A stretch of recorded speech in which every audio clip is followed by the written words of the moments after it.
Hi guys, welcome back to my channel. This video will be about the American Revolution, aka the "We're so done with taxes" war. I'll be talking about how it all started and, most importantly, how did the American Revolution spark significant revolutionary change and what was the resulting impact on society? Long story short, let's jump straight into this. So it all started with the 7 Years' War, or the French and Indian War if you want to call it. Britain has been through with France fighting for land in North America. Treaty of Paris in 1763. France lost the war and gave up most of its territories in North America. Britain won but was in heavy debt. What were they going to do? I wonder. Tax the colonies, of course. Which is why in 1764, in the following year, the British Parliament introduced an act called the Sugar Act. Before you understand the Sugar Act, you have to know that the Parliament created Molasses Act in 1733 to form a monopoly on the American sugar market. So basically, they taxed all the sugar except their own, which means they were all really expensive except the British sugar. Sweet, right?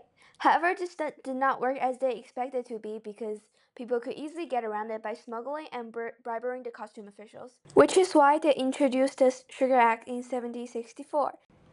The rules were much stricter and ships were searched. You think the British were satisfied? No. And later in 1765 came the Stamp Act, where all the paper goods had to be taxed and were given stamps to prove the tax was paid. There was then the Quartering Act, which forced people to allow soldiers to live with them, and the Tea Act, which did the same thing as the Sugar Act, but for tea. Well, if it was me, I would probably have been mad too. Guess what happened next? Boston Tea Party. It was not a party but an event where people dumped a lot of tea, British tea, into the ocean to protest on the tax. And then King George III decided he was done with this. Well, you get what I mean. King George III responded with the Intolerable Acts, also known as the Coercive Acts. Boston Harbor had to be closed until they paid for the lost tea, and they also did a bunch of other things to maintain their control over the colony. But it had the opposite effect. People in the States have started to have ideas to stand against the British Parliament. Eventually, it turned into a military conflict. Battle of Lexington and Concord in 1775 was famously known as the first real battle that started the American Revolutionary War. The first shot that started the battle is also known as the shot heard around the world. Was it really heard around the world? We don't know. But we do know that it is a significant event that marks the beginning of the American Revolutionary War. The war lasted for 6 years, with lots of battles and fightings in between. But that is not what we're here for today. As we will talk about the impacts it had on society, I will be focusing more on the final outcome instead of simply explaining the military strategy to you. Moving on, let's talk about the beginning of the end, Siege of Yorktown, where British General Cornwallis surrendered and both sides officially started negotiating. Finally, in 1783, Treaty of Paris 2.0, signed between the States and Great Britain, officially ended the war, and they lived together happily ever after. Thank you for listening and see you next time. Wait, you didn't think that was the end, did you? Now let's move on to the most important part of this video, revolutionary changes. Firstly, it gave the US independence. It was recognized as an independent country by the Great Britain. After all those unfair acts Britain had imposed on the colonies, they finally decided it was over. Many revolutionists wrote essays advocating for change and pushing for a revolution, such as this guy, John Adams. He was going to be the second president of America, but well, he didn't know that at the time. Like he once wrote, "But if we're not to be governed by our own princes, nor by our own laws, we may as well consent to be governed by the Mayan, and be subject to military government at once." The colonists refused to accept that fate. Revolutionaries like Adams pushed for change, fought for independence, and guess what? They won. Well, you get what I mean. Secondly, it did not just have revolutionary influences on the United States itself, but also around the world. They set an unprecedented example of establishing a democracy for other countries. For example, the French Revolution.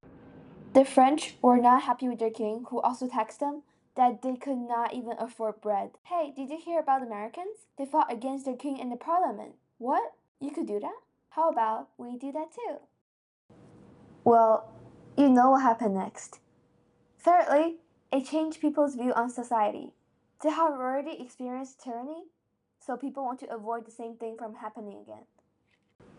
This can be seen in how they created the Bill of Rights, which consists of amendments to the Constitution to limit the government's power. For instance, it is decided that laws should be created to protect all people's rights instead of just to satisfy one single person's will. It also directly addresses the unfair rules that have caused the war. Like, people were allowed to keep weapons because during the war with the British, they were short of weapons and therefore could not stand against them. Also, before and during the Revolution, negative opinions about the king were to be silenced. Colonists wanted to ensure they could express opinions freely without government interference. Therefore, freedom of speech is included in the Bill of Rights. Additionally, one of the articles states that government can never order people to house soldiers during peacetime, which reflects the Quartering Act in 1765. Lastly, even though the revolution did bring a series of innovational changes to society, it did not solve every single problem that was present in the States, such as gender inequality and slavery. However, it still impacted the way society viewed their roles and expectations. For instance, women made unignorable contributions to the war in their own ways. Whether it is delivering messages or writing and publishing their own historical documentaries. Some even disguise themselves as men to fight in the war. For the first time, they had political and social influences. The revolution also made people start questioning if freedom should apply to everyone. It did not end slavery right away, but it did set stage for future movements. In summary, the American Revolution was so much more than just a simple war protesting against taxes. A new form of government was established and introduced to the world. Ideas of democracy, liberty, and equality shaped the future of American civilization. And it's only a start. Okay, that's it for today. Thank you guys for watching this and see you next time. Or not.